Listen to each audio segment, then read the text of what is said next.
कपड़े धोने वाली बहू। शादी के पहले से ही विभा को कपड़े धोने का बड़ा शौक था। कभी नल के नीचे तो कभी तालाब के पास। अरे मेरी नीली वाली लुंगी नहीं दिख रही है। विभा की अम्मा कहाँ रखी है लुंगी? अरे वो तो विभा ने परसों ही धोकर रखी थी आपकी अलमारी में। देखो वहीं होगी। वो ना मैंने आज धो दी, मुझे लगा कि गंदी हो गई होगी। अरे कैसे गंदी हो गई थी? उसे तो मैंने पहना भी नहीं। हे भगवान, इस लड़की के कपड़े धोने की आदत से परेशान हो गया हूँ मैं। जितना तो घर में राशन नहीं आता उससे कहीं ज्यादा डिटर्जेंट पाउडर का खर्चा है। इसकी शादी करवा दो, शादी जाए अपने घर में ही करे काम, फिर चाहे घर के कपड़े धोने हो या पूरे गांव के। हाँ ठीक बोल रही हो, देखता हूँ मैं कोई लड़का। वो दिन भी आ जाता है जब विभा को देखने लड़के वाले आ जाते हैं। लड़की मुझे अच्छी लगी। होने वाली सास कहती है, बेटी अगर कुछ पूछना है तो पूछ लो। वैसे तो हमारी लड़की बहुत ही शर्मीली है, जो बोल दो वो मान लेती है, इसे क्या पूछना होगा। अरे कैसी बात कर रही हो माँ, मुझे इन लोगों के घर रहना है, सवाल तो कई है। हाँ हाँ बेटा पूछ लो ना, क्या पूछना है। आप लोगों के घर कपड़े कौन धोता है? सास का मुंह बन जाता है। देखो अगर तुम ये कहना चाहती हो कि तुम्हें कपड़े धोने नहीं आते तो सुन लो, कपड़े मैं ही धोती हूँ, लेकिन तुम्हारे आ जाने के बाद मैं रुमाल तक नहीं धोऊंगी। अरे चुप रहना भाग्यवान, बहू बेचारी घर आई नहीं, उसे डराना शुरू कर दिया। वो क्या है ना बिटिया, अभी तक तो ये कल्लू की माँ ही धोती थी, लेकिन अब तुम्हारे पापा तो दहेज में वॉशिंग मशीन देंगे ही।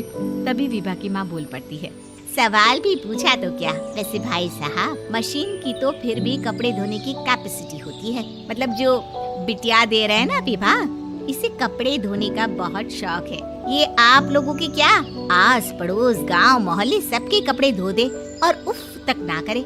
बाहर देखा नहीं आपने कितने कपड़े सूख रहे हैं? सब हमारी बिटिया ने ही तो धोए हैं। बस भी करो ना माँ, शर्म आ रही इतनी तारीफ सुनकर। और तो और एक दाग निकाल कर दिखाओ तो मान जाऊँ। हाँ अच्छा अच्छा, माफ करना बेटा, मैंने गलत समझा। हमें तो रिश्ता बहुत पसंद है। और ऐसे जुड़ जाता है रिश्ता कपड़े धोने का शौक रखने वाली विभा का। उसकी शादी हो जाती है कोयला फैक्ट्री में काम करने वाले कल्लू के साथ। शादी के बाद अचानक विभा चिल्लाती हुई सास के पास आती है। सासू माँ, अरे सासू माँ कहाँ है आप? ये तो धोखा है, धोखा दिया आप लोगों ने मुझे।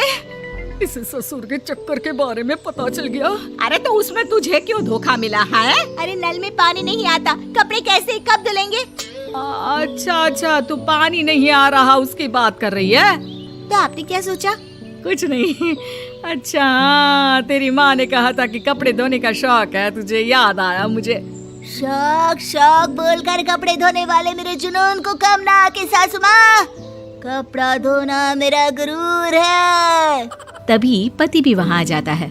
अभी अभी मैंने इसे सनी देओल की फिल्म दिखाई है, उसी के डायलॉग मार रही है माँ। अच्छा सुन, साफ साफ बता रही हूँ, पानी सुबह 4 से 6 और शाम को 10 से 12 आता है, समझी? विभा टाइमिंग सुनकर हैरान हो जाती है। ये क्या भूतों का मोहल्ला है? सुबह 4 बजे उठकर कौन कपड़े धोता है? 4 बजे टंकी में पानी जाता है, फिर सारा दिन धोना ना, किसने मना किया? अरे कैसी बात कर रही हैं? 200 लीटर की टंकी में कितने कपड़े धो लूंगी मैं? सुबह ही उठ जाऊंगी मैं। अब क्या था, विभा सुबह 4 से लेकर रात के 12 बजे तक कपड़े ही धोती रहती। एक रोज सास पड़ोस से निकलकर कहीं जा रही होती है कि साथ वाली कहती है, हाँ कल्लू की माँ, जरा ये बताओ कि 2 साड़ी है, 2 ब्लाउज और एक पेटीकोट और एक नाड़े वाला लंबा कच्छा।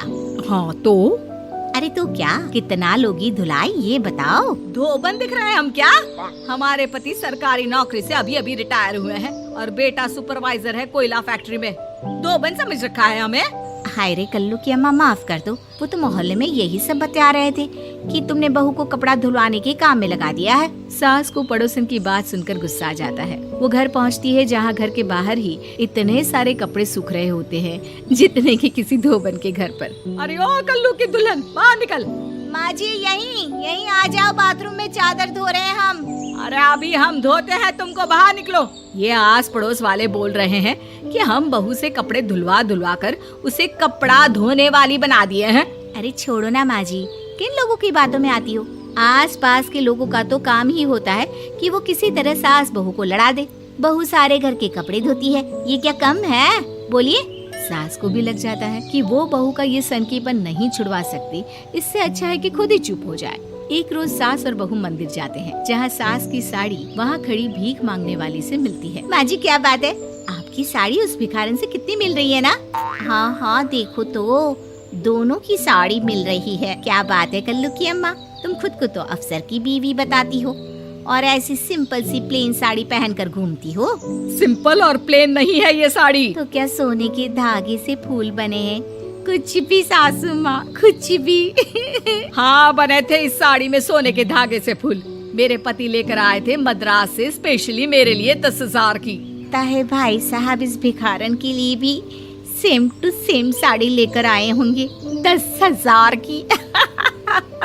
सास उस वक्त तो कुछ नहीं कहती, लेकिन बहू के साथ घर आती है और अलमारी से एल्बम निकाल कर लाती है। ये साड़ी देख रही है, ये वही साड़ी है जिसे मैंने अभी पहना था।